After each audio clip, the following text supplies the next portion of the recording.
The Prime Minister's pitch for 2020 after 2019 closed in controversy. It is important to understand not just what we're doing as a government, but why we are doing it. In his first major speech for the year, Scott Morrison stood firm against his critics and defended his climate credentials, insisting that any criticism of his government's future use of Kyoto carryover credits is hypocritical. It was the Labor government that made carryover credits a condition of their signing up to the second commitment period of the Kyoto Protocol. So I'm not topping lectures from that lot. The global assessment of Australia is that we are ranked right at the bottom in terms of climate change action. That's actually what this government is about. Taking the words of protesters outside to come up with a new slogan. The climate action we need now.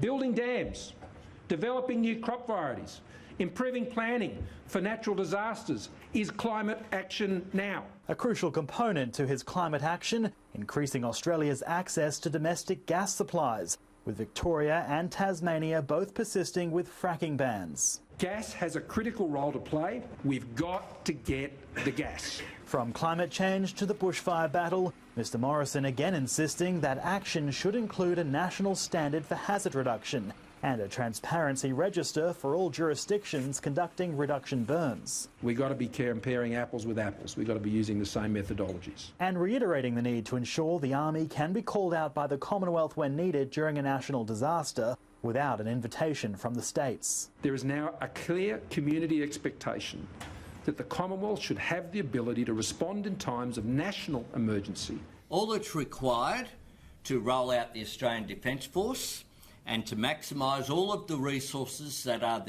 at the disposal of the national government is something called leadership.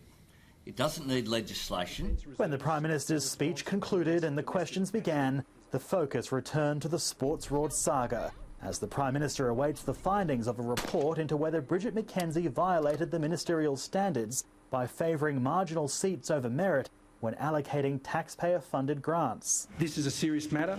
I'm taking it seriously. But rejecting suggestions that the allocation of grants to groups in targeted electorates had been self-serving. As a matter of principle, do you accept that it's wrong to use public funds for your own private and political benefit? Well, that's not what the government has done. I'm asking if, as a matter of principle, if you accept that. Well, well, of course. I mean, that's like, do I believe the sun should rise tomorrow? Yes, I do. David Shiraz, Sky News, Canberra.